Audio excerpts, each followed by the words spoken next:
บัดนี้เป็นครั้งที่7ตรงกับวันที่7พฤษภาคมพศ2569ข้าพเจ้าในรัตพงษ์พิรมเมืองรหัส017ขอเปล่งวาจาสาธยายพุทธมนต์และสาธยายธรรมถวายเป็นพุทธบูชาธรรมบูชาสังฆบูชาและเป็นอาจารยบูชาแด่องค์หลวงปู่ทวดและหลวงปู่ศิลาขอเทพเทวดาเจ้าทั้งหลายโปรดจงมาอนุโมทนาในการสวดสาธยายของข้าพเจ้านี้ ขออนุภาพคุณพระรัตนตรัยครูบาอาจารย์และเทพเทวดาทั้งหลายโปรดจงบันดาลให้จิตของข้าพเจ้าเป็นสมาธิอันควรแก่การสวดสาธยายมนต์ต่อไป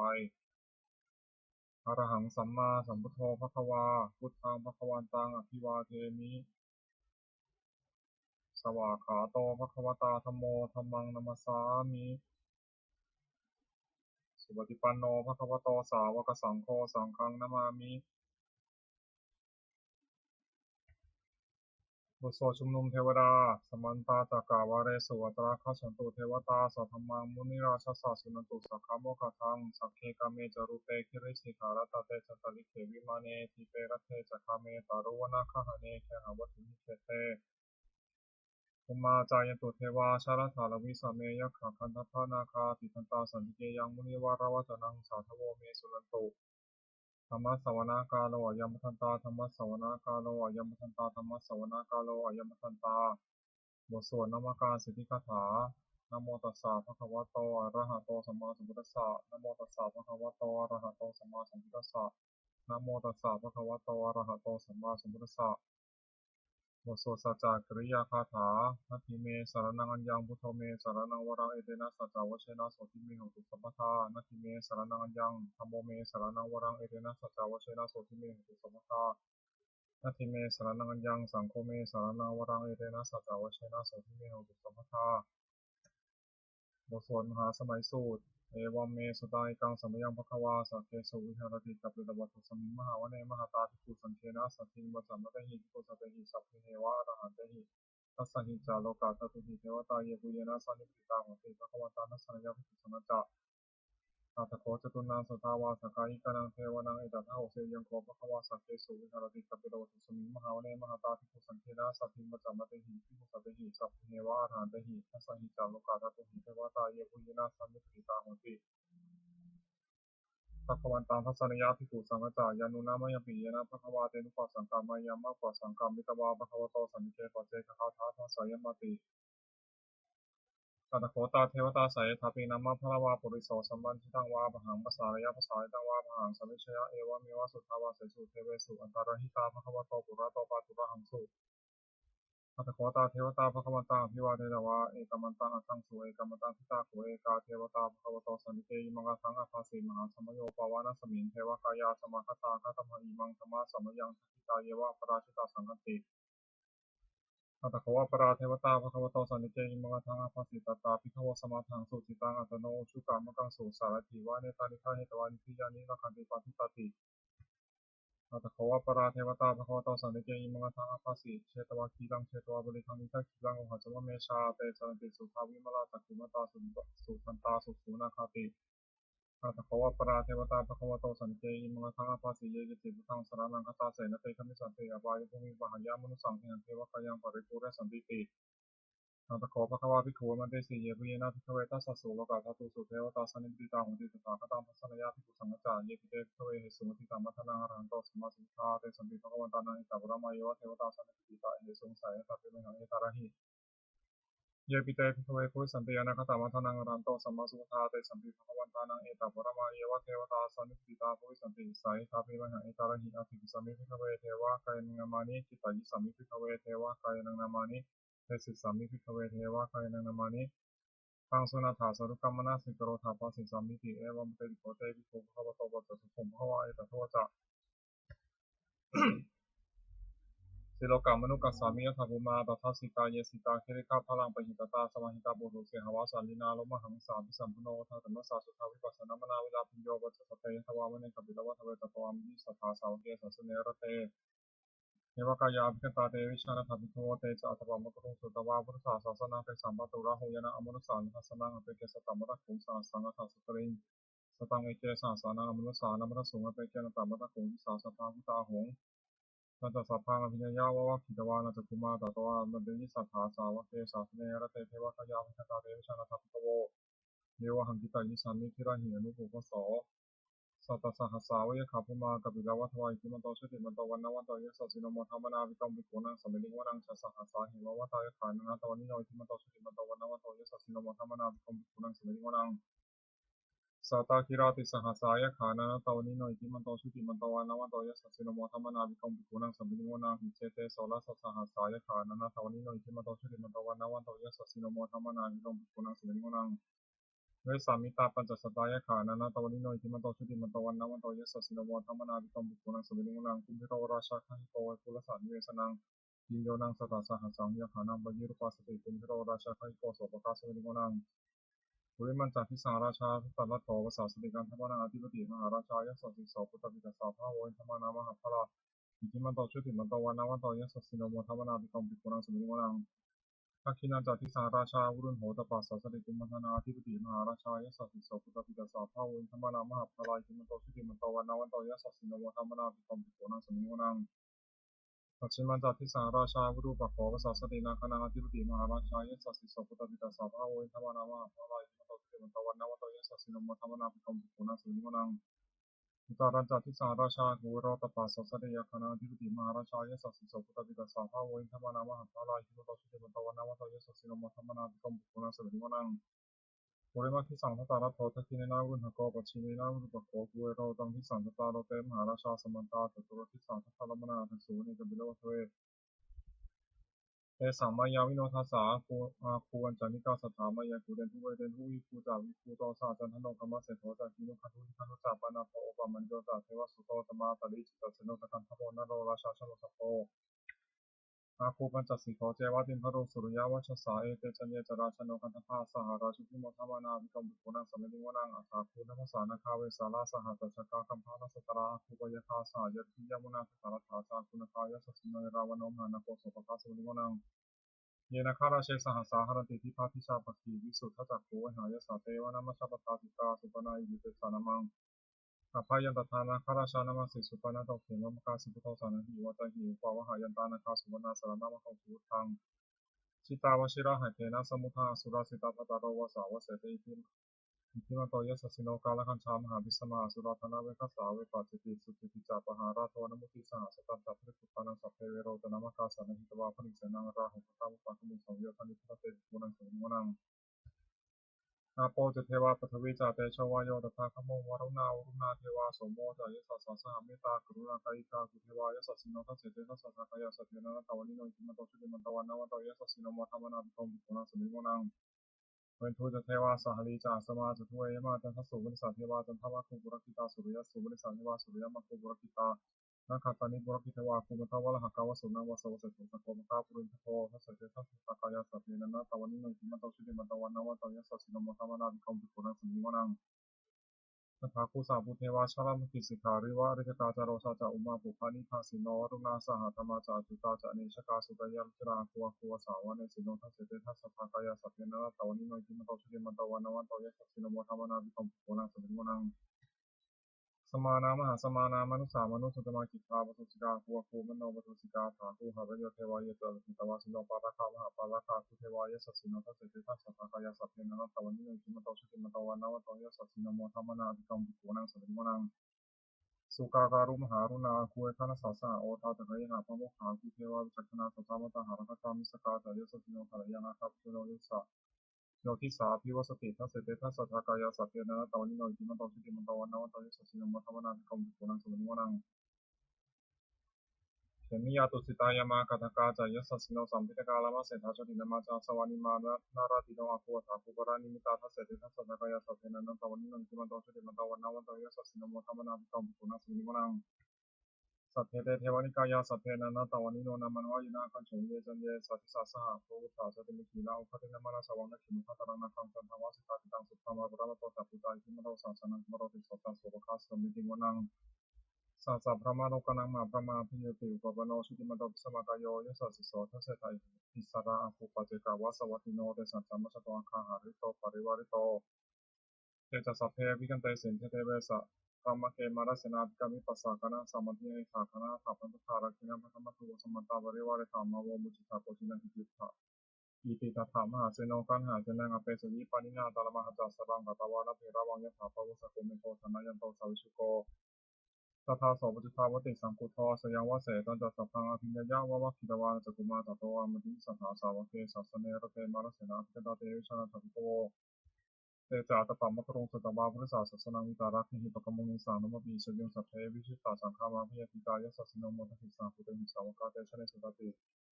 โมสดบูชาหลวงปู่ทวดนะโมโพธิสัตโตอคันติมยะอิติภควานะโมโพธิสัตโตอคันติมยะอิติภควานะโมโพธิสัตโตอคันติมยะอิติภควา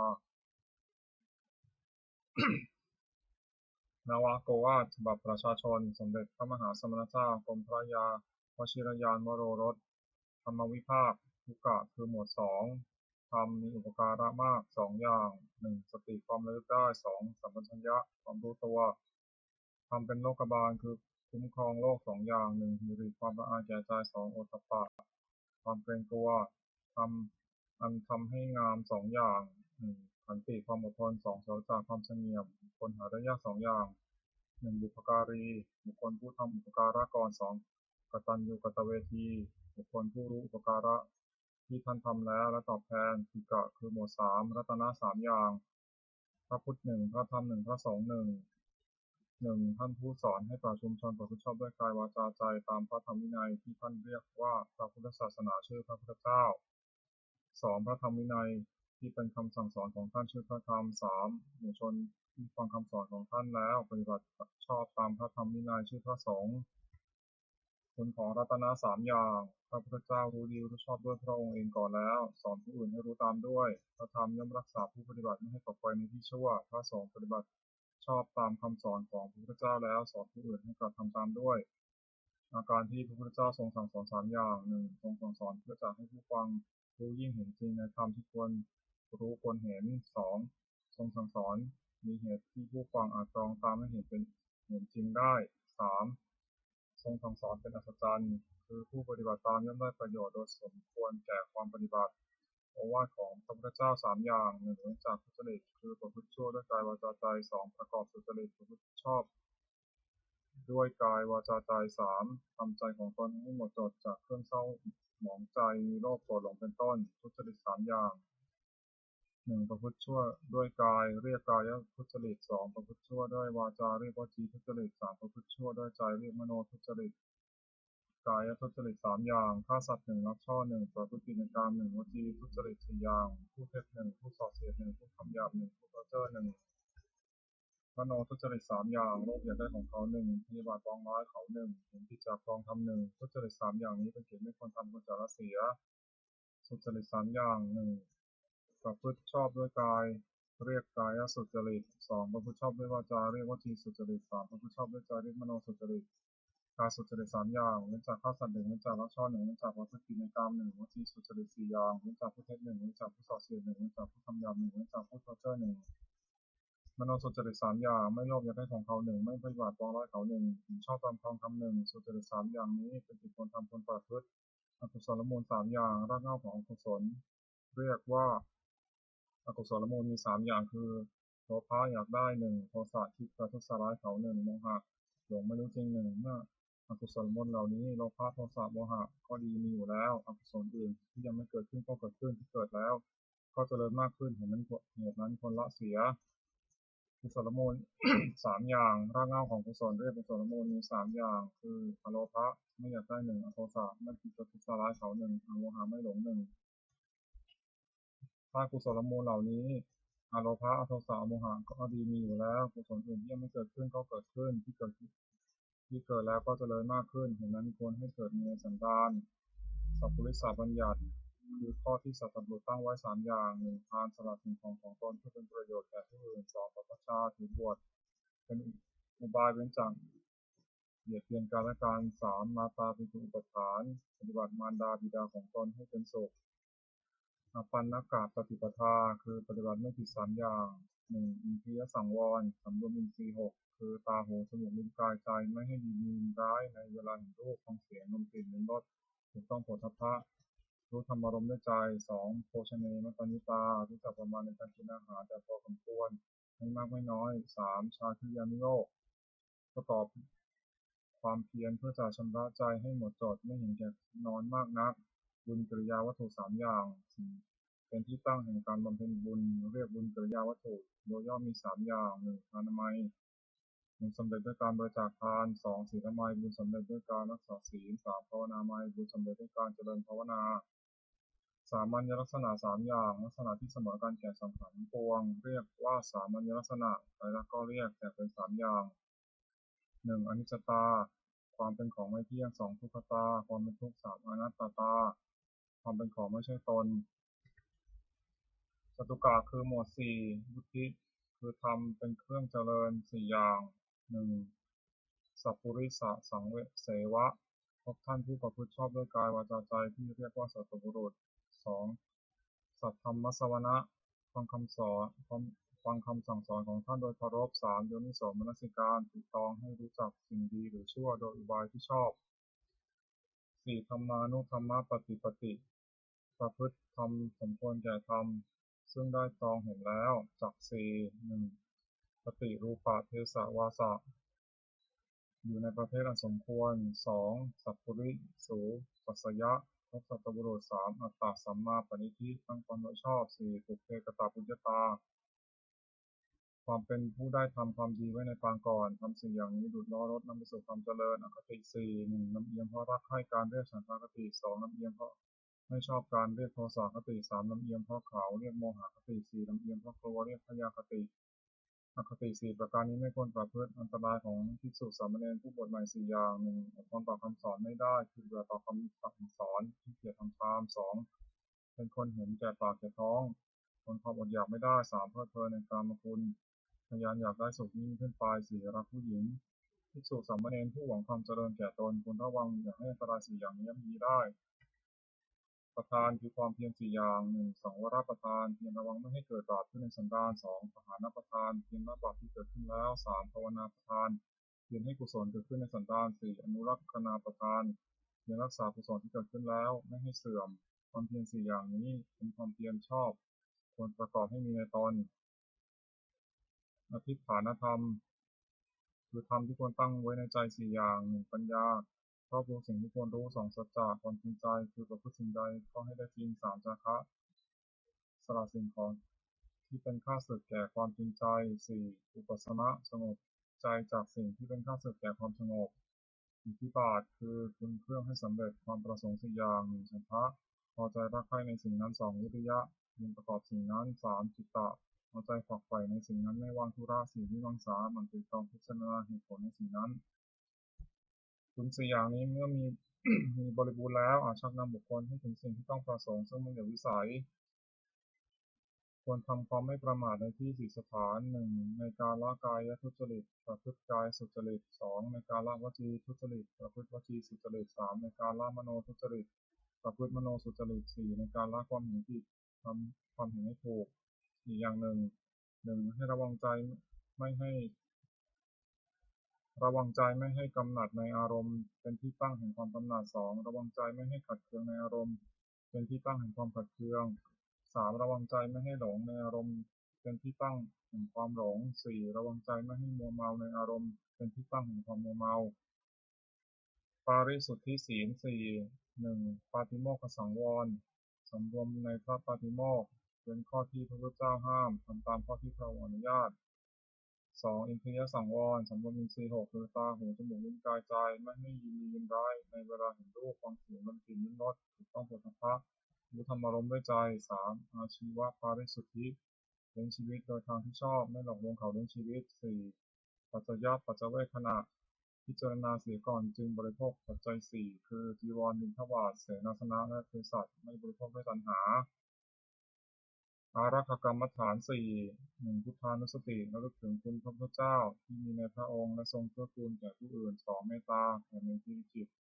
ที่จะให้สัตว์ทั้งปวงมีสุขทั่วหน้าสามอสุภะพิจารณาร่างกายตนและผู้อื่นไม่เห็นเป็นไม่งามสี่มรณสตินึกถึงความตายอันจะมีแก่ตนกรรมฐานสี่อย่างนี้ควรเจริญเป็นนิจของวิหารสี่หนึ่งเมตตาความรักใคร่ปรารถนาจะให้มีสุขสองกรุณาความสงสาร ที่จะช่วยให้พ้นทุกข์ 3. มุทิตาความพอยินดีเมื่อผู้อื่นได้ดี 4. อุเบกขาความวางเฉยไม่ดีใจไม่เสียใจเมื่อผู้อื่นถึงความวิบัติ 4 อย่างนี้เป็นเครื่องบูชา 4 อย่างนี้เป็นเครื่องอยู่ของท่านผู้ใหญ่สติปัฏฐาน 4 1. กายานุปัสสนา 2. เวทนานุปัสสนา 3. จิตานุปัสสนา 4. ธรรมานุปัสสนา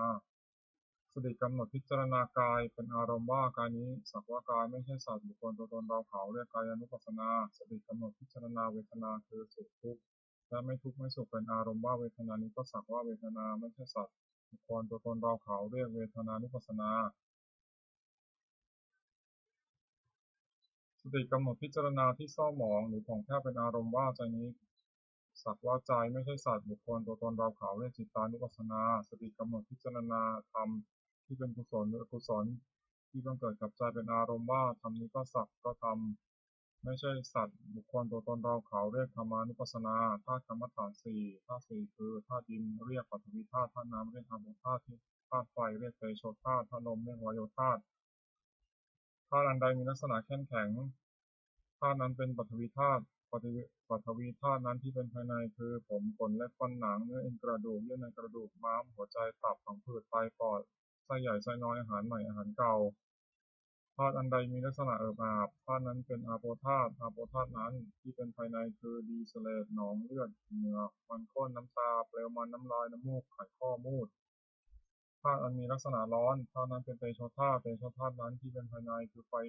ที่ยังกายให้อบอุ่นไฟที่ยังกายให้สุดโทรมไฟที่ยังกายให้กระวนกระวายไฟที่ยังเผาอาหารให้ย่อย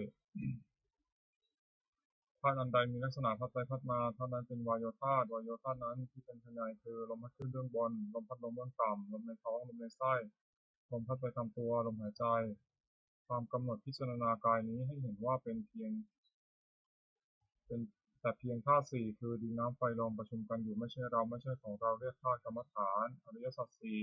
4 1ทุกข์ 2สมุทัยคือเหตุให้เกิดทุกข์ 3นิโรธคือความดับทุกข์ 4มรรคคือข้อปฏิบัติให้ถึงความดับทุกข์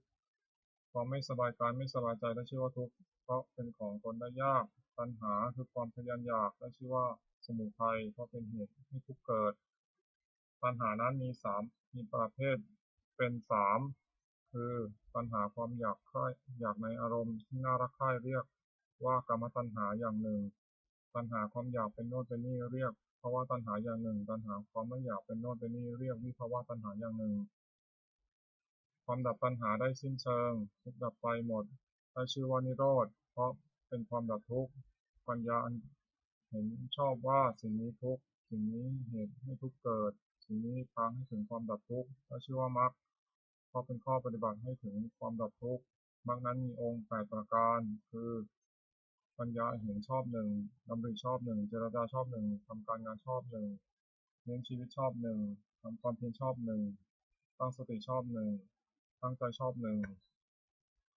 ปัญจกะคือหมวด5อนันตริยกรรม1มาตุฆาตฆ่ามารดา2ปิตุฆาตฆ่าบิดา3อรหันตฆาตฆ่าพระอรหันต์4โลหิตตุปาปาตทำร้ายพระพุทธเจ้าจนถึงยังพระโลหิตให้ห่อขึ้นไป5สังฆเพศยังส่งให้แตกจากกันทำ5อย่างนี้เป็นบาปอันหนักที่สุดห้ามสวรรค์ห้ามนิพพานตั้งอยู่ในฐานปราชิกของผู้ถือพระพุทธศาสนาห้ามไม่ให้ทำเป็นเด็ดขาดอภินหาปัจเจเวก1ควรพิจารณาทุกวันว่าเรามีความแก่เป็นธรรมดาไม่ล่วงพ้นความแก่ไปได้2ควรพิจารณาทุกวันว่าเรามีความเจ็บเป็นธรรมดาไม่ล่วงพ้นความเจ็บไปได้3ควรพิจารณาทุกวันว่าเรามีความตายเป็นธรรมดาไม่ล่วงพ้นความตายไปได้4ควรพิจารณาทุกวันว่าเราจะต้องพัดพรากจากของรักของชอบใจทั้งสิ้น5ควรพิจารณาทุกวันว่าเรามีกรรมเป็นของตัวเราทำดีจากได้ดีทำชั่วจากได้ชั่วเวสารัชฉกรณธรรมคือทำความกล้าหาญ5อย่าง1ศรัทธาเชื่อสิ่งที่ควรเชื่อ2ศีลรักษากายวาจาให้เรียบร้อย3พหุสัจจะความเป็นผู้ศึกษามาก4วิริยารัมภะปรารภความเพียร5ปัญญารอบรู้สิ่งที่ควรรู้องค์แห่งภิกษุใหม่5อย่าง1สำรวมในพระปาฏิโมกข์เป็นข้อที่พระพุทธเจ้าห้ามทำตามข้อที่ทรงอนุญาต2สำรวมอินทรีย์คือระวังตาหูจมูกลิ้นกายใจไม่ให้ยินดียินร้ายครอบงำได้ในเวลาเห็นรูปด้วยในตาเป็นต้น 3. ความเป็นคนไม่เกริกเฮฮา 4. อยู่ในเสนาสนะอันสงัด 5. มีความเห็นชอบภิกษุใหม่ควรตั้งอยู่ในธรรม 5 อย่างนี้ องค์แห่งธรรมกถึกคือนักเทศน์ 5 อย่าง 1. แสดงธรรมไปโดยลำดับ ไม่ตัดรัดให้ขัดความ 2. อ้างเหตุผลแนะนำให้ผู้ฟังเข้าใจ 3. ตั้งจิตเมตตาปรารถนาให้เป็นประโยชน์แก่ผู้ฟัง 4. ไม่แสดงธรรมเพราะเห็นแก่ลาภ 5. ไม่แสดงธรรมกระทบตนและผู้อื่น คือว่าไม่ยกตนเสียดสีผู้อื่นภิกษุใดได้ธรรมกถึกพึงตั้งองค์ 5 อย่างนี้ไว้ในตน ธรรมสวนานิสงส์คืออานิสงส์แห่งการฟังธรรม 5 อย่าง 1. ผู้ฟังธรรมย่อมได้ฟังสิ่งที่ยังไม่เคยฟัง 2. สิ่งใดได้เคยฟังแล้วแต่ไม่เข้าใจชัดย่อมเข้าใจสิ่งนั้นชัด 3. บรรเทาความสงสัยเสียได้ 4. ทำความเห็นให้ถูกต้องได้ 5. จิตของผู้ฟังย่อมผ่องใสพละคือธรรมเป็นกำลัง 5 อย่าง 1. ศรัทธาความเชื่อ 2. วิริยะความเพียร 3. สติความระลึกได้ 4. สมาธิความตั้งใจมั่น 5. ปัญญาความรอบรู้มีศีล 5 ก็เรียกเพราะเป็นใหญ่ในกิจของตนนิวรณ์ 5. ทำอันกั้นจิตไม่ให้บรรลุความดีเรียกว่านิวรณ์มี 5 อย่าง 1. พอใจรักใคร่ในอารมณ์ที่ชอบใจมีรูปเป็นต้นเรียกกามฉันทะ 2. ปองร้ายผู้อื่นเรียกพยาบาท 3. ความที่จิตหดหู่และเคลิบเคลิ้มเรียกถีนมิทะ 4. ฟุ้งซ่านและรำคาญเรียกอุทธัจจะกุกุจจะ 5. ลังเลไม่ตกลงได้เรียกวิจิกิจฉาขันธ์ 5. กายกับใจนี้แบ่งออกเป็น 5 กองเรียกขันธ์ 5 1. รูป 2. เวทนา 3. สัญญา 4. สังขาร 5. วิญญาณ ธาตุ 4. คือดินน้ำไฟลมประชุมกันในกายนี้เรียกว่ารูปความรู้สึกอารมณ์ว่าเป็นสุขคือสบายกายสบายใจหรือเป็นทุกข์คือไม่สบายกายไม่สบายใจหรือเฉยๆคือไม่ทุกข์ไม่สุขเรียกเวทนาความจำได้ไม่รู้คือจำรูปเสียงกลิ่นรสโผฏฐัพพะอารมณ์ที่เกิดกับใจได้เรียกว่าสัญญาเจตสิกธรรมคืออารมณ์ที่เกิดกับใจเป็นส่วนดีเรียกกุศลเป็นส่วนชั่วเรียกอกุศลเป็นส่วนกลางๆไม่ดีไม่ชั่วเรียกอัพยากฤิเรียกว่าสังขารความรู้อารมณ์ในเวลาเมื่อรูปมากระทบตาเป็นต้นเรียกว่าวิญญาณขันธ์ 5 นี้ย่นเรียกว่านามรูปเวทนาสัญญาสังขารวิญญาณรวมเข้าเป็นนามรูปคงเป็นรูปฉักกะคือหมวด 6 คารวะ 6 อย่างความเอื้อเฟื้อในพระพุทธเจ้า 1. ในพระธรรม 1. ในพระสงฆ์ 1. ในความศึกษา 1. ในความไม่ประมาท 1. ในปฏิสันถานที่ต้องรับปราศัย 1. ภิกษุควรทำคารวะ 6 ประการนี้สารณียธรรม 6 อย่างทำเป็นที่ตั้งแห่งความระลึกทำเป็นที่ตั้งแห่งความให้ระลึกถึงเรียกสารณียธรรมมี 6 อย่าง 1. เข้าไปตั้งกายกรรมประกอบด้วยเมตตาในเพื่อนภิกษุสามเณรทั้งต่อหน้าและรับหลังคือช่วยขวนขวายกิจธุระของเพื่อนกันด้วยกายมีพยาบาลภิกษุใคร่เป็นต้นด้วยจิตเมตตา 2. เข้าไปตั้งวจีกรรมประกอบด้วยเมตตาในเพื่อนภิกษุสามเณรทั้งต่อหน้าและรับหลังคือช่วยขวนขวายในกิจธุระของเพื่อนกันด้วยวาจาเช่นกล่าวสั่งสอนเป็นต้นด้วยจิตเมตตา 3. เข้าไปตั้งมโนกรรมประกอบด้วยเมตตาในเพื่อนภิกษุสามเณรทั้งต่อหน้าและรับหลังคือคิดแต่สิ่งที่เป็นประโยชน์แก่เพื่อนกัน 5. แบ่งปันลาภที่ตนได้มาแล้วโดยชอบทำให้แก่เพื่อนภิกษุสามเณรไม่ห่วงไว้บ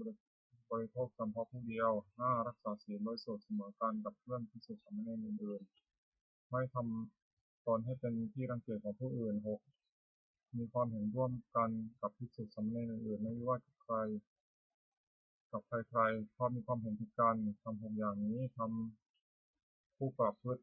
ให้เป็นที่รักที่เคารพของผู้อื่นเป็นไปเพื่อความสงเคราะห์กันและกันเป็นไปเพื่อความไม่วิวาทกันและกันเป็นไปเพื่อความพร้อมเพรียงเป็นอันหนึ่งอันเดียวกันอายตนะภายใน 6 ตาหูจมูกลิ้นกายใจอินทรีย์ 6 ก็เรียกอายตนะภายนอก 6 รูปเสียงกลิ่นรสโผฏฐัพพะคืออารมณ์ที่มาถูกต้องกายธรรมคืออารมณ์กับใจอารมณ์ 6 ก็เรียกวิญญาณ 6 อาศัยรูปกระทบตาเกิดความรู้ขึ้นเรียกจักขุวิญญาณอาศัยเสียงกระทบหูเกิดความรู้ขึ้นเรียกโสตวิญญาณอาศัยกลิ่นกระทบจมูกเกิดความรู้ขึ้นเรียกคานวิญญาณอาศัยรสกระทบลิ้นเกิดความรู้ขึ้นเรียกชิวหวิญญาณอาศัยโผฏฐัพพะกระทบกายเกิดความรู้ขึ้นเรียกกายวิญญาณอาศัยธรรมเกิดกับใจเกิดความรู้ขึ้นเรียกมโนวิญญาณสัมผัส 6อายตนะภายในมีตาเป็นต้นอายตนะภายนอกมีรูปเป็นต้นจักขุวิญญาณมีจักขุวิญญาณเป็นต้นวิญญาณมีจักขุวิญญาณเป็นต้นกระทบกันเรียกสัมผัสมีชื่อตามอายตนะภายในเป็น 6 คือจักขุสัมผัสโสตสัมผัสฆานสัมผัสชิวหสัมผัสกายสัมผัสมโนสัมผัสเวทนา 6 สัมผัสนั้นเป็นปัจจัยให้เกิดเวทนาเป็นสุขบ้างทุกข์บ้างไม่ทุกข์ไม่สุขบ้างมีชื่อตามอายตนะภายในเป็นหกคือจักขุสัมผัสสัชชาเวทนาโสตสัมผัสสัชชาเวทนาคานสัมผัสสัชชาเวทนาชิวหาสัมผัสสัชชาเวทนากายสัมผัสสัชชาเวทนามโนสัมผัสสัชชาเวทนาธาตุหกหนึ่งปฐวีธาตุคือธาตุดินสองอาโปธาตุคือธาตุน้ำสามเตโชธาตุคือธาตุไฟสี่วายโยธาตุคือธาตุลมห้าอากาศธาตุคือช่องว่างมีในกายหกวิญญาณธาตุคือความรู้อะไรได้สัตตกะคือหมวดเจ็ดอปริหานิยธรรมเจ็ดอย่างทำให้เป็นที่ตั้งแห่งความเสื่อมเป็นไปเพื่อความเจริญฝ่ายเดียวเรียกอปริหานิยธรรมมีเจ็ดอย่างหนึ่งคือหนึ่งมันประชุมกันเนืองนิดสองเมื่อประชุมก็พร้อมเพรียงกันประชุมเมื่อเลิกประชุมก็พร้อมเพรียงกันเลิกและพร้อมเพรียงช่วยกันทำกิจที่สงฆ์จะต้องทำสามไม่บัญญัติสิ่งที่พระพุทธเจ้าไม่บัญญัติขึ้นไม่ถอนสิ่งที่พระองค์ทรงบัญญัติไว้แล้วสมาทานศึกษาอยู่ในสิกขาบทตามที่พระองค์ทรงบัญญัติไว้สี่ภิกษุเหล่าใดเป็นผู้ใหญ่เป็นประธานในสงฆ์เคารพนับถือภิกษุเหล่านั้นเชื่อฟังคำของท่านห้าไม่รู้อำนาจแก่ความอยากที่เกิดขึ้นหกยินดีในเสนาสนะป่าเจ็ดตั้งใจอยู่ว่าเพื่อนภิกษุสามเณรเพื่อนเป็นผู้มีศีลซึ่งยังไม่มาสู่อาวาสขอให้มาที่มาแล้วขอให้อยู่เป็นสุขทำเจ็ดอย่างนี้ตั้งอยู่ในผู้ใดผู้นั้นไม่มีความเสื่อมเลยมีแต่ความเจริญฝ่ายเดียวอริยทรัพย์เจ็ดทรัพย์คือคุณความดีที่มีในสันดานอย่างประเสริฐเรียกอริยทรัพย์มีเจ็ดอย่างคือหนึ่งศรัทธาเชื่อสิ่งที่ควรเชื่อสองศีลรักษากายวาจาให้เรียบร้อยสามหิริความละอายต่อบาปทุจริตสี่โอตตัปปะสะดุ้งกลัวต่อบาปห้าพหุสัจจะความเป็นคนเคยได้ยินได้ฟังมามากคือจำทรงธรรมและรู้ศิลปวิทยามากหกจาคะสละให้ปันสิ่งของของตนแก่คนที่ควรให้ปันปัญญาเจ็ดปัญญารอบรู้สิ่งที่เป็นประโยชน์และไม่เป็นประโยชน์สัพพุริสธรรมเจ็ดอย่างธรรมของสัตบุรุษเรียกว่าสัพพุริสธรรมมีเจ็ดอย่างธรรมัญญุตาความเป็นผู้รู้จักเหตุ เช่น รู้จักว่าสิ่งนี้เป็นเหตุแห่งสุข สิ่งนี้เป็นเหตุแห่งทุกข์สองอัตถัญญุตาความเป็นผู้รู้จักผล เช่น รู้จักว่าสุขเป็นผลแห่งเหตุอันนี้ ทุกข์เป็นผลแห่งเหตุอันนี้สามอัตตัญญุตาความเป็นผู้รู้จักตนว่าเราว่าโดยชาติตระกูลยศศักดิ์สมบัติบริวารความรู้และความและคุณธรรมเพียงเท่านี้เท่านี้ และประพฤติตนให้สมควรแก่ที่เป็นอยู่อย่างไรสี่มตัญญุตาความเป็นผู้รู้ประมาณในการแสวงหาเครื่องเลี้ยงชีวิตแต่โดยทางที่ชอบและรู้จักประมาณในการบริโภคแต่พอควรห้าการัญญุตาความเป็นผู้รู้จักการเวลาอันสมควรในอันประกอบกิจนั้นๆหกปริสัญญุตาความเป็นผู้รู้จักประชุมชนและกิริยาที่ต้องประพฤติต่อประชุมชนนั้นๆว่าหมู่นี้เมื่อเข้าไปหาจะต้องทำกิริยาอย่างนี้จะต้องพูดอย่างนี้เป็นต้นเจ็ด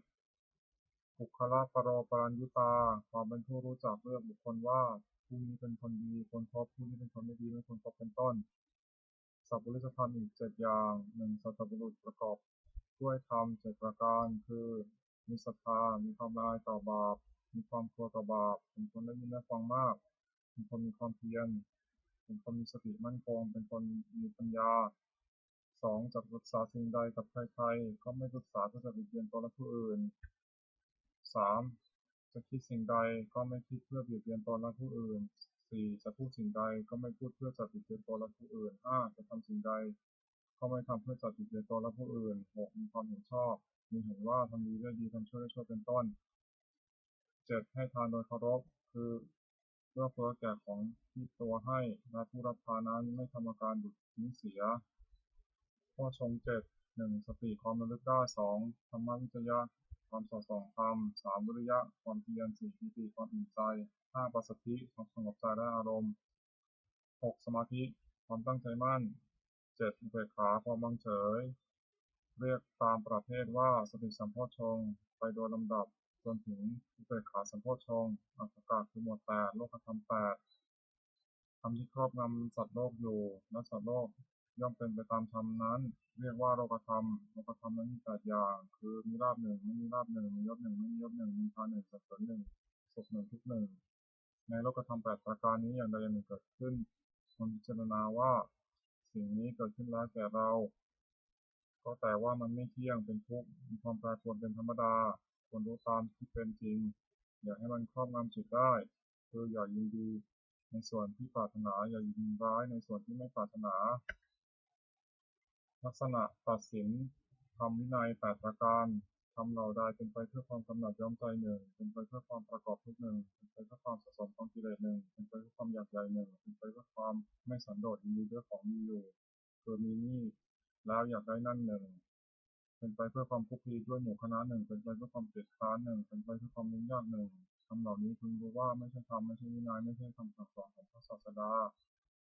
ทำเหล่าใดเป็นไปเพื่อความคลายกำหนัดหนึ่งเป็นไปเพื่อความปราศจากทุกข์หนึ่งเป็นไปเพื่อความไม่สะสมกองกิเลสหนึ่งเป็นไปเพื่อความอยากอันน้อยหนึ่งเป็นไปเพื่อความสันโดษยินดีด้วยของมีอยู่หนึ่งเป็นไปเพื่อความสงัดจากโมหนึ่งเป็นไปเพื่อความเพียรหนึ่งเป็นไปเพื่อความเรียบง่ายหนึ่งทำเหล่านี้พึงรู้ว่าเป็นธรรมเป็นวินัยเป็นคำสั่งสอนของพระศาสดามรรคมีองค์8หนึ่งสัมมาทิฏฐิปัญญาอันเห็นชอบคือเห็นอริยสัจสี่สองสัมมาสังกัปปะอันเห็นชอบคือดำริจะออกจากกามหนึ่งดำริในอันไม่พยาบาทหนึ่งดำริในอันไม่เบียดเบียนหนึ่งสามสัมมาวาจาเจรจาชอบคือเว้นจากวจีทุจริตสี่สัมมากัมมันตะทำการงานชอบคือเว้นจากกายทุจริตห้าสัมมาชีวะเลี้ยงชีวิตชอบคือเว้นจากความเลี้ยงชีวิตโดยทางที่ผิดหกสัมมาวายามะเพียรชอบคือเพียรในที่สี่สถานเจ็ดสัมมาสติระลึกชอบคือระลึกในสติปัฏฐานทั้งสี่แปดสัมมาสมาธิตั้งใจไว้ชอบคือเจริญฌานทั้งสี่ในองค์มรรคทั้ง8นั้นเห็นชอบดำริชอบสงเคราะห์เข้าในปัญญาสิกขาวาจาชอบการงานชอบเลี้ยงชีพชอบสงเคราะห์เข้าในศีลสิกขาเรียนชอบระลึกชอบตั้งใจไว้ชอบสงเคราะห์เข้าในจิตสิกขานวากะคือหมวด9มละคือมนทิน9 อย่างโกรธหนึ่งงบหนึ่งคุณท่านหนึ่งนิสยาหนึ่งกรณีหนึ่งมายาหนึ่งมรรคผลหนึ่งพุทธกฎหนึ่งมีความปรารถนาละมกหนึ่งเห็นผิดหนึ่งอัสกะคือหมวด10อกุศลกรรมบท10จะเป็นกายกรรมคือทำด้วยกาย3 อย่างหนึ่งปาณาติบาตทำชีวิตสัตว์ให้ตกล่วงคือฆ่าสัตว์2อทินนาทานหรือเอาสิ่งของที่เจ้าของไม่ได้ให้ด้วยการเห็นขโมย3กาเมสุมิจฉาจารประพฤติผิดในกามจัดเป็นวจีกรรมคือทำด้วยวาจา4 อย่างมุสาวาทผู้เท็จภิกษุณาวาจาผู้ส่อเสียดพรุสาวาจาผู้คำหยาบ7สัมภปลาปะผู้เพ้อเจ้อจัดเป็นมโนกรรมคือทำด้วยใจ3 อย่าง8อภิชาโลภอยากได้ของเขา9พยาบาทปองร้ายเขา10มิจฉาทิฏฐิเห็นผิดจากครองธรรมกรรม10 อย่างนี้เป็นทางบาปไม่ควรดำเนินกุศลกรรมบท10จัดเป็นกายกรรม3 อย่าง1ปาณาติปาตาเวรมณีเว้นจากทำชีวิตสัตว์ให้ตกล่วง2อทินนาทนาเวรมณีเว้นจากเอาสิ่งของที่เจ้าของไม่ได้ให้ด้วยการขโมย3กาเมสุมิจฉาจาราเวรมณีเว้นจากประพฤติผิดในกามจัดเป็นวจีกรรมคือทำด้วยวาจา4 อย่างมุสาวาทาเวรมณีเว้นจากผู้เท็จภิกษุณายะวาจายะเวรมณีเว้นจากผู้ส่อเสียดรุสายะวาจายะเวรมณีเว้นจากผู้คำหยาบ7สัมภปลาปาเวรมณีเว้นจากผู้เพ้อเจ้อจัดเป็นมโนกรรมทำด้วยใจ3 อย่าง8อนัพพิชาไม่โลภอยากได้ของเขา9พยาบาทไม่พยาบาทปองร้ายเขา10สัมมาทิฏฐิชอบตามครองธรรมกรรม10 อย่างนี้เป็นทางบุญควรดำเนินบุญกิริยาวัตถุ10 อย่าง1ทานามัยบุญสำเร็จด้วยการบริจาคทาน2ศีลไมัยบุญสำเร็จด้วยการรักษาศีล3ภาวนาไมัยบุญสำเร็จด้วยการเจริญภาวนา4ปัจจญานามัยบุญสำเร็จด้วยการประพฤติถ่อมตนแก่ผู้ใหญ่5วยาวัจจะไมัยบุญสำเร็จด้วยการช่วยขวนขวายในกิจที่ชอบ6ปฏิภาณามัยบุญสำเร็จด้วยการให้ส่วนบุญ7ปัตตานุโมทนาไมัยบุญสำเร็จด้วยการอนุโมทนาส่วนบุญ8ธรรมสวนัยบุญสำเร็จด้วยการฟังธรรม9ธรรมะเทศนาไมัยบุญสำเร็จด้วยการแสดงธรรม10ภิกษุชุกรรมการทำความเห็นให้ตรง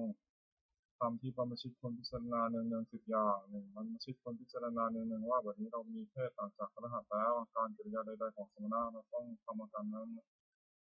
อาการกิริยานั้นๆ2บรรพชิตควรพิจารณาเนืองๆว่าความเป็นชีพของเราเนื่องด้วยผู้อื่นเราควรทำตัวให้เขาเลี้ยงง่าย3บรรพชิตควรพิจารณาเนืองๆว่าอาการกายวาจาอย่างอื่นที่เราจะต้องทำให้ดีขึ้นไปกว่านี้ยังมีอยู่อีกไม่ใช่เพียงเท่านี้4บรรพชิตควร พิจารณาหนึ่งว่าตัวของเราเองติดเตียนตัวของเราเองโดยสิ่งได้หรือไม่5บรรพชิตควรพิจารณาหนึ่งว่าผู้ใครควรแล้วติดเตียนเราโดยสิ่งได้หรือไม่6บรรพชิตควรพิจารณาหนึ่งว่าเราจะต้องพัดพลาดจากของรักของชอบใจทั้งนั้น7บรรพชิตควรพิจารณาหนึ่งว่าเรามีกรรมเป็นของตัวเราทำผิดจากได้ดีทำชั่วจากได้ชั่ว8บรรพชิตควรพิจารณาหนึ่งว่าวันคืนล่วงไปล่วงไปแบบนี้เราทำอะไรอยู่9บรรพชิตควรพิจารณาหนึ่งว่าเรายินดีในที่สงัดหรือไม่10บรรพชิตควรพิจารณาหนึ่งว่าคุณวิเศษของเรามีอยู่หรือไม่ที่จะให้เราเป็นผู้ไม่เก้อเขินในเวลาเพื่อนบรรพชิตถามในการภายหลังนาถกรณธรรมคือทำที่พึ่ง10อย่าง1ศีลรักษากายวาจาให้เรียบร้อย2พหุสัจจะความเป็นผู้สดับตรับฟังมาก3กัลยาณมิตรตาความเป็นผู้มีเพื่อนดีงาม4โสวาสัสตาความเป็นผู้ว่านอนสอนง่าย5กินกรณีเยสุทัคคตาความขยันเอาใจความขยันช่วยเอาใจใส่ในกิจธุระของเพื่อนภิกษุสามเณร6ธรรมกามตาความใคร่ในธรรมที่ชอบ7วิริยะเพียงเพื่อจะละความชั่วประพฤติความดี8สันโดษยินดีด้วยผ้านุ่งผ้าห่มอาหารที่นอนที่นั่งและยาตามมีตามได้7สติจำการที่ได้ทำและคำที่พูดแล้วแม้ได้นาน10ปัญญารอบรู้ในกองสังขารธรรมเป็นจริงอย่างไรคาถาวัตถุหรือถ้อยคำที่ควรพูด10อย่าง1อภิชกถาคือถ้อยคำที่ชักนำให้มีความปรารถนาน้อย2สันตุทิกถาถ้อยคำที่ชักนำให้สันโดษยินดีด้วยปัจจัยตามมีกันได้3ปรับวิเวกกัปรับวิเวกถาถ้อยคำที่ชักนำให้สงัดกายสงัดใจ4อสังสักขคถาถ้อยคำที่ชักนำไม่ให้รักคนด้วยหมู่5วิยารัมภกถาถ้อยคำที่ชักนำให้ปรารภความเพียร6ศีลกถาถ้อยคำที่ชักนำให้ตั้งอยู่ในศีล7สมาธิกถาถ้อยคำที่ชักนำให้ทำใจให้สงบ8ปัญญากถาถ้อยคำที่ชักนำให้เกิดปัญญา9วิมุตติกถาถ้อยคำที่ชักนำให้ทำใจให้พ้นจากกิเลส10วิมุตติญาณทัศนกถาถ้อยคำที่ชักนำให้เกิดความรู้ความเห็นในความที่ใจพ้นจากกิเลสอนุสติคืออารมณ์ควรระลึก10ประการ1พุทธานุสติระลึกถึงคุณของพระพุทธเจ้า2ธรรมานุสติระลึกถึงคุณของพระธรรม3สังฆานุสติระลึกถึงคุณของพระสงฆ์4ศีลานุสติระลึกถึงศีลของตน5จาคานุสติระลึกถึงทานที่ตนบริจาคแล้ว6เทวตานุสติระลึกถึงคุณที่ทำบุคคลให้เป็นเทวดา7มรณสติระลึกถึงความตายที่จะมาถึงตน8กายคตาสติระลึกถึงทั่วไปในกายให้เห็นว่าไม่งามน่าเกลียดโสโครก9อานาปานสติตั้งสติกำหนดลมหายใจเข้าออก10อุปัสสมานุสติระลึกถึงคุณพระนิพพานซึ่งเป็นที่ระงับกิเลสและกองทุกข์ปกิณกะคือหมวดเบญจเลสอุปกิเลสคือโทษเครื่องเศร้าหมอง16อย่าง1อภิชฌาวิสมะโลภะละโมบไม่สม่ำเสมอคือความเพ่งเล็ง2โทสะร้ายกาจ3โทสะโกรธ4อุปานาหะถูกโกรธไว้5มัคคะรบกวนคุณท่าน6พลาสาที่เสมอคือยกโทษเทียมท่าน7อิสาริษยาคือเห็นเขาได้ดีทนอยู่ไม่ได้8มัจฉริยะกะหนี่9มารยาคือเจ้าเล่ห์10สัพพยะโอ้อวด11สัมภะหัวดื้อ12สารัมภะแข่งดี13มานะถือตัว14อติมานะดูหมิ่นท่าน15มัทธะมัวเมา16ปมาทะเลินเล่อโพธิปัจจยธรรม37ประการสติปัฏฐาน4สัมมาปัฏฐาน4อิทธิบาท4อินทรีย์5พละ5โพชฌงค์7มรรคยง8ที่ปฏิบัติจตุกะกรรมกิเลสคือกรรมเครื่องเศร้าหมอง4อย่าง1ปาณาติบาตทำชีวิตสัตว์ให้ตกล่วง2อธินาทานหรือเอาสิ่งของที่เจ้าของไม่ได้ให้ด้วยการขโมย3กรรมในส่วนวิชาการประพฤติผิดในกาม4มุสาวาททุเท็จทำ4อย่างนี้นักปราชญ์ไม่สรรเสริญเลยอบายมุขคือเหตุเครื่องชิบหาย4อย่าง1ความเป็นนักเลงหญิง2ความเป็นนักเลงสุรา3ความเป็นนักเลงเล่นการพนัน4 ความคบคนชั่วเป็นมิตรข้อ4ประการนี้ไม่ควรประกอบทิฏฐิธรรมิกถประโยชน์คือประโยชน์ในปัจจุบัน4อย่าง 1. ฐานะสัมปทาถึงพร้อมด้วยความหมั่นในการประกอบกิจเครื่องชีวิตก็ดีในการศึกษาเราเรียนก็ดีในการทำธุระหน้าที่ของตนก็ดี 2. อารักขาสัมปทาถึงพร้อมด้วยการรักษาคือรักษาทรัพย์ที่แสวงหามาได้ด้วยความหมั่นไม่ให้เป็นอันตรายก็ดีการรักษาการงานของตัวไม่ให้เสื่อมเสียไปก็ดี 3. กัลยาณมิตรตาความมีเพื่อนเป็นคนดีไม่คบคนชั่ว 4. สมชีวิตาความเลี้ยงชีวิตตามสมควรแก่กำลังทรัพย์ที่หาได้ไม่ให้ฝืดเคืองนักไม่ให้ฟูมฟายนักสัมปรายิกัตถประโยชน์คือประโยชน์ภายหน้า4อย่าง 1. ศรัทธาสัมปทาความถึงพร้อมด้วยศรัทธาคือเชื่อสิ่งที่ควรเชื่อเช่นเชื่อว่าทำดีได้ดีทำชั่วได้ชั่วเป็นต้น 2. ศีลสัมปทาถึงพร้อมด้วยศีลคือรักษากายวาจาเรียบร้อยดีไม่มีโทษ 3. จาคะสัมปทาถึงพร้อมด้วยการบริจาคทานเป็นการเฉลี่ยสุขให้แก่ผู้อื่น 4. ปัญญาสัมปทาถึงพร้อมด้วยปัญญารู้จักบาปบุญคุณโทษประโยชน์มิใช่ประโยชน์เป็นต้นมิตรปฏิรูปคือคนเทียมมิตร4จำพวก 1. คนปอกลอก 2. คนมีแต่พูด 3. คนหัวประจบ 4. คนชักชวนในทางชิบหาย 5. คน4จำพวกนี้ไม่ใช่มิตรเป็นแต่คนเทียมมิตรไม่ควรคบ 1. คนปอกลอกมีลักษณะ 4. 1. คิดเอาแต่ได้ฝ่ายเดียว 2. เสียให้น้อยคิดเอาให้ได้มาก 3. เมื่อมีการแก่ตัวจึงรับเอาผิดของเพื่อน 4. คบเพื่อนเพราะเห็นแก่ประโยชน์ของตัว 2. คนมีแต่พูดมีลักษณะ 4. 1. เก็บเอาของร่วมแล้วมาปราศัย 2. อ้างเอาของที่ยังไม่มีมาปราศัย 3. สงเคราะห์ด้วยสิ่งหาประโยชน์ไม่ได้ 4. ออกปากพึ่งไม่ได้ 3. คนหัวประจบมีลักษณะ 4. 1. จะทำชั่วก็คล้อยตาม 2. จะทำดีก็คล้อยตาม 3. ต่อหน้าว่าสรรเสริญ 4. รับหลังตั้งนินทา 4. คนชักชวนในทางชิบหายมีลักษณะ 4. 1. ชักชวนดื่มน้ำเมา 2. ชักชวนเที่ยวกลางคืน 3. ชักชวนให้มัวเมาในการเล่น 4. ชักชวนเล่นการพนันมิตรแท้4จำพวก 1. มิตรมีอุปการะ 2. มิตรร่วมทุกข์ร่วมสุขร่วมทุกข์ 3. มิตรได้ประโยชน์ 4. มิตรมีความรักใคร่มิตร4จำพวกนี้เป็นมิตรแท้ควรครบ 1. มิตรมีอุปการะมีลักษณะ 4. 1. ป้องกันเพื่อนทุกข์ประมาทแล้ว 2. ป้องกันทรัพย์สินของเพื่อนทุกข์ประมาทแล้ว 3. เมื่อมีภัยเป็นที่พึ่งพำนักได้ 4. เมื่อมีธุระช่วยออกทรัพย์ให้เกินกว่าที่ออกปาก 2. มิตรร่วมสุขร่วมทุกข์มีลักษณะ 4. 1. ขยายความลับของตนแก่เพื่อน 2. ปิดความลับของเพื่อนไม่ให้แพร่งพราย 3. ไม่ละทิ้งในยามวิบัติ 4. แม้ชีวิตก็อาจสละแทนได้ 3. มิตรแนะประโยชน์มีลักษณะ 4. 1. ห้ามไม่ให้ทำชั่ว 2. แนะนำให้ตั้งอยู่ในความดี 3. ให้ฟังสิ่งที่ยังไม่เคยฟัง 4. บอกทางสวรรค์ให้ 4. มิตรมีความรักใคร่มีลักษณะ 4. 1. คิดที่ด้วย 2. สุขด้วย 3. โต้เถียงคนอื่นที่ติเตียนเพื่อน 3. รับรองคนที่พูดสรรเสริญเพื่อน สังหาวัตถุ4อย่าง 1. ทานให้ปันสิ่งของตนแก่คนผู้ที่ควรให้ปัน 2. ปิยวาจาเจรจาวาจาที่อ่อนหวาน 3. สัจจริยาประพฤติสิ่งที่เป็นประโยชน์แก่ผู้อื่น 4. สมานัตตาความเป็นคนมีตนเสมอไม่ถือตัวคุณ4อย่างนี้เป็นเครื่องยึดเหนี่ยวใจของผู้อื่นไว้ได้สุขของพฤหัส4อย่าง 1. สุขเกิดแต่ความมีทรัพย์ 2. สุขเกิดแต่การจ่ายทรัพย์บริโภค 3. สุขเกิดแต่ความไม่ต้องเป็นหนี้ 4. สุขเกิดแต่ประกอบการงานที่ปราศจากโทษความปรารถนาของบุคคลในโลกที่สมหมายด้วยยาก4อย่าง 1. ขอสมบัติจงเกิดมีแก่เราโดยทางที่ชอบ 2. ขอยศจงเกิดมีแก่เรากับญาติพวกพ้อง 3. ขอเราจงรักษาอายุให้ยืนนาน 4. เมื่อสิ้นชีพแล้วขอเราจงไปบังเกิดในสวรรค์ทำเป็นเหตุให้สมหมายมีอยู่4อย่าง 1. ศรัทธาสัมปทาถึงพร้อมด้วยศรัทธา 2. ศีลสัมปทาถึงพร้อมด้วยศีล 3. จาคะสัมปทาถึงพร้อมด้วยการบริจาคทาน 4. ปัญญาสัมปทาถึงพร้อมด้วยปัญญาตระกูลอันมั่งคั่งจะตั้งอยู่นานไม่ได้เพราะสถาน 4. 1. ไม่แสวงหาพัสดุที่หายแล้ว 2. ไม่บูรณะพัสดุที่ค่ำคร่า 3. ไม่รู้จักประมาณในการบริโภคทรัพย์ 4. ตั้งสติหรือบุรุษผู้ศีลให้เป็นแม่เรือนพ่อเรือนผู้หวังจะดำรงตระกูลคนเว้น 4. คนเว้นสถาน 4 ประการนี้เสีย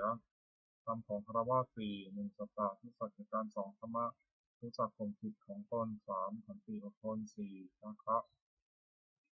สละให้ปันสิ่งของตนแก่คนที่ควรให้ปัน ปัญจกะประโยชน์เกิดจากการถือพกทรัพย์5อย่าง วงหาภพทรัพย์ให้ได้ในทางที่ชอบแล้ว1เลี้ยงตัวมารดาบิดาบุตรภรรยาบ่าวไพร่ให้เป็นสุข2เลี้ยงเพื่อนฝูงให้เป็นสุข3บำบัดอันตรายที่เกิดแต่เหตุต่างๆ4คำพี5อย่างคือขอไก่ยาติตรีสงเคราะห์ญาติ2ขอไข่อภิสิทธิต้อนรับแขกขอควายปุกภาพเปตตรีทำบุญอุทิศให้ผู้ตายงองูราชพรีถวายเป็นหลวงมีภาษีกรเป็นต้นจอจานเทวตาตรีทำบุญอุทิศให้เทวดา5บริจาคทานในสมณพราหมณ์ผู้ประพฤติชอบศีล5 1ปาณาติปาตาเวรมณีเว้นจากทำชีวิตสัตว์ให้ตกล่วงไป2อทินาทนาเวรมณีเว้นจากถือเอาสิ่งของที่เจ้าของไม่ได้ให้ด้วยการขโมย3กาเมสุมิจฉาจาราเวรมณีเว้นจากประพฤติผิดในกาม4มุสาวาทาเวรมณีเว้นจากผู้เท็จ5สุราเมรยมัชฌัปปมาฐานาเวรมณีเว้นจากดื่มน้ำเมาคือสุราและเมลัยมันเป็นที่ตั้งแห่งความประมาทศีล5ประการนี้เพื่อหัดควรักษาเป็นนิจ มิจฉาวณมิจฉาวณิชชาคือการค้าขายไม่ชอบธรรม5อย่าง1ค้าขายเครื่องประหาร2ค้าขายมนุษย์3ค้าขายสัตว์เป็นสำหรับฆ่าเพื่อเป็นอาหาร4ค้าขายน้ำเมา5ค้าขายยาพิษการค้าขาย5อย่างนี้เป็นข้อห้ามอุบาสกไม่ให้ประกอบสมบัติของอุบาสก5ประการ1ประกอบด้วยศรัทธา2มีศีลบริสุทธิ์3ไม่ถือมงคลตื่นข่าวคือเชื่อกรรมไม่เชื่อมงคล4ไม่แสวงหาเขตบุญนอกพระพุทธศาสนา5บำเพ็ญบุญแต่ในพุทธศาสนาอุบาสกพึงตั้งอยู่ในสมบัติ5ประการเว้นจากวิบัติ5ประการซึ่งวิปริตจากสมบัตินั้นสักกะทิฏฐก1ปุรัติมทิฏคือที่เบื้องหน้ามารดาบิดา2ทักษิณทิฏคือที่เบื้องขวาอาจารย์3ปัจฉิมทิฏคือที่เบื้องหลังบุตรภรรยา4อุตรทิฏคือที่เบื้องซ้ายมิตร5เหตุมทิฏคือที่เบื้องต่ำบ่าว6อุปาริมทิฏคือที่เบื้องบนสมณพราหมณ์ปุรัติมทิฏคือที่เบื้องหน้ามารดาบิดาบุตรพึงบำรุงด้วยสถานท่านเลี้ยงมาได้แล้วเรียนท่านตอบคำผิดของท่านดำรงวงศกุลประพฤติตนให้เป็นคนควรรับทรัพย์มรดกเมื่อท่านล่วงลับไปแล้วทำบุญอุทิศให้ท่านมารดาบิดาได้รับบำรุงชนีแล้วย่อมอนุเคราะห์ด้วยบุตรด้วยสถานห้ามไม่ให้ทำความชั่ว2ให้ตั้งอยู่ในความดี3ให้ศึกษาศิลปวิทยา4หาภรรยาที่สมควรให้5มอบทรัพย์ให้ในสมัย2ทักษิณทิฏคือที่เบื้องขวาอาจารย์10พึงบำรุงด้วยสถาน1ด้วยลุกขึ้นยืนรับ2ด้วยเข้าไปยืนคอยรับใช้3ด้วยเชื่อฟัง4ด้วยอุปถาก5ด้วยเรียนศิลปวิทยาโดยเคารพอาจารย์ได้รับบำรุงชนี้แล้วย่อมอนุเคราะห์10ด้วยสถาน1แนะนำดี2ให้เรียนดี3บอกศิลปะที่สิ้นเชิงให้ปิดบังอำพราง4ยกย่องให้ปรากฏในเพื่อนฝูง5ทำความป้องกันในทิศทั้งหลายคือจะไปทิศทางไหนก็ไม่อดอยาก3ปัจฉิมทิศคือทิศข้างหลังภรรยาสามีพึงบำรุงด้วยสถาน1ยกย่องนับถือว่าเป็นภรรยา2ด้วยไม่ดูหมิ่น3ด้วยไม่ประพฤติร่วมใจ4ด้วยมอบความเป็นใหญ่ให้5ด้วยเป็นเครื่องด้วยให้เครื่องแต่งตัวภรรยาได้รับบำรุงชนี้แล้วย่อมอนุเคราะห์สามีด้วยสถาน1จัดการงานดี2สงเคราะห์คนข้างเคียงของผัวดี3ไม่ประพฤติร่วมใจผัว4รักษาทรัพย์ที่ผัวหามาได้ไว้5ขยันไม่เกียจคร้านในกิจการทั้งปวง4อุตรทิฏคือต้นซ้ายมิตรกุลบุตรพึงบำรุงด้วยสถานด้วยให้ปาน2ด้วยเจรจาถ้อยคำไพเราะ3ด้วยประพฤติประโยชน์4ด้วยความเป็นผู้มีตนเสมอ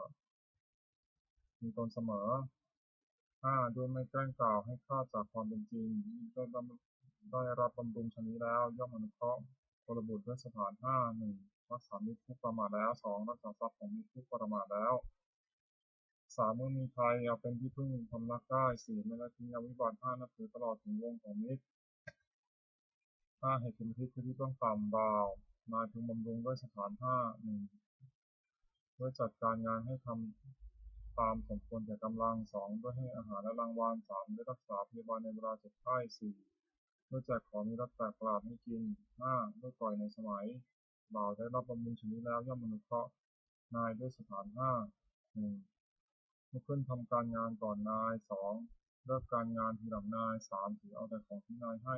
4ทำการงานให้ดีขึ้น5นำคุณของท่าน นำคุณของนายไปสรรเสริญในที่นั้นๆ 6. อุปริมทิพย์คือทิศเบื้องบนสมณพราหมณ์กุลบุตรพึงบำรุงด้วยสถาน 5 1. ด้วยกายกรรมคือทำอะไรประกอบด้วยเมตตา 2. ด้วยวจีกรรมคือพูดอะไรประกอบด้วยเมตตา 3. มโนกรรมคือคิดอะไรประกอบด้วยเมตตา 4. ด้วยความเป็นผู้ไม่ปิดประตูคือมิได้ห้ามเข้าบ้านเรือน 5. ด้วยให้อามิสทานสมณพราหมณ์ได้รับบำรุงชนี้แล้วย่อมอนุเคราะห์กุลบุตรด้วยสถาน 6. 1. ห้ามให้กระทำความชั่ว 2. ให้ตั้งอยู่ในความดี 3. อนุเคราะห์ด้วยน้ำใจงาม 4. ได้ฟังสิ่งที่ยังไม่เคยฟัง 5. ทำสิ่งที่เคยฟังแล้วให้แจ่ม 6. บอกทางสวรรค์ให้อบายมุขคือเหตุเครื่องชิบหาย 6. 1. ดื่มน้ำเมา 2. เที่ยวกลางคืน 3. เที่ยวดูการเล่น 4. เล่นการพนัน 5. ควบคุมชั่วเป็นมิตร 6. เกียจคร้านการทำงาน 1. ดื่มน้ำเมามีโทษ 6. 1. เสียทรัพย์ 2. ก่อการทะเลาะวิวาท 3. เกิดโรค 4. ต้องผิดเพี้ยน 5. ไม่รู้จักอาย 6. อ่อนกำลังปัญญา 2. เที่ยวกลางคืนมีโทษ 6. 1. ชื่อว่าไม่รักษาตัว 2. ชื่อว่าไม่รักษาลูกเมีย 3. ชื่อว่าไม่รักษาทรัพย์สมบัติ 4. เป็นที่ระแวงของคนทั้งหลาย 5. มักถูกเกิดความ 6. ได้รับความลำบากมาก 3. เที่ยวดูการเล่นมีโทษตามวัตถุที่ไปดู 6. 1. รำที่ไหนไปที่นั่น 2. ขับร้องที่ไหนไปที่นั่น 3. ดีดสีตีเป่าที่ไหนไปที่นั่น 4. เสพาที่ไหนไปที่นั่น 5. เพลงที่ไหนไปที่นั่น 6. เถิดเทิงที่ไหนไปที่นั่น 4. การเล่นการพนันมีโทษ 6. 1. เมื่อชนะย่อมก่อเวร 2. เมื่อแพ้ย่อมเสียทรัพย์ที่เสียไป 3. ทรัพย์ย่อมชิบหาย 4. ไม่มีใครเชื่อถ้อยคำ 5. เป็นที่หมิ่นประมาทของเพื่อน 6. ไม่มีใครประสงค์จะแต่งงานด้วย 5. คบคนชั่วเป็นมิตรมีโทษตามบุคคลที่คบ 6. 1. นำให้เป็นนักเลงการพนัน 2. นำให้เป็นนักเลงเจ้าชู้ 3. นำให้เป็นนักเลงเหล้า 4. นำให้เป็นคนลวงเขาด้วยของปลอม 5. นำให้เป็นคนลวงเขาซึ่งหน้า 6. นำให้เป็นคนหัวไม้ 6. เกียจคร้านทำการงานมีโทษ 6. 1. มักให้อ้างว่าหนาวนักและไม่ทำการงาน 2. มักให้อ้างว่าร้อนนักและไม่ทำการงาน 3. มักให้อ้างว่าเวลาเย็นแล้วไม่ทำการงาน 4. มักให้อ้างว่ายังเช้าอยู่แล้วไม่ทำการงาน 5. มักอ้างว่าหิวนักและไม่ทำการงาน 6. มักอ้างว่ากระหายนักและไม่ทำการงานผู้หวังความเจริญด้วยโภคทรัพย์พึงเว้นเหตุเครื่องชิบหาย 6 ประการนี้เสียปฏิภาณคาถายาเทวตาสันติวิหาราวาสินีตุเตคะเรโพธิคะเรตหินตหินพาธรรมะทเนนะพระวตุชิตาโสถินโกรธิทาวิหารามันทะเรเทราจมัชชานวากาจริทโวสารามิกาธนปฏิวาสกาคามาเตเทสานิธรรมอาศิสราสปานิพุตาสุจิตาโพธิเตชลาพุชาเยปิจาอัทสัมภวาสังเสชชาตาอัทโวปปาติกานิยานิกังธรรมวรังปฏิจเตสัจติทิภัสสะกรณิสักยังนาตุจิรังสตังธรรมโมธรรมธราจักขุคลาสังโฆตุสมัทวะสายะสาหิตายะสะอธิรักขตุสัมโมจักขุติสมาชาริโนวุติสัพพะปุเนยมะธรรมเมอริยภาวิทิเตปสันนาโหนตุสัพเพปิปานิโนพุทธศาสเนสัมมาทารังปวัชชันโตกาลเทโวปวัสสตุวุฒิภวายสัตตนาสมิทานิตุเมทันติมาตาปิตาจัตตาชังนิจังรักขิตุตตังอิวังธรรมเนราชโนปชังรักขิตุสัพพทา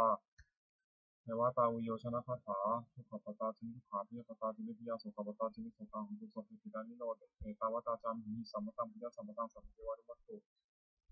สัพเพเทวานุโมทันตุสัพพะสัพปติสิทธิยาทานังทัพพะตุสัพพยาสีรังรักขตุสัพพทาภาวนาพิรตังหุตุขัสตุเทวตาคตา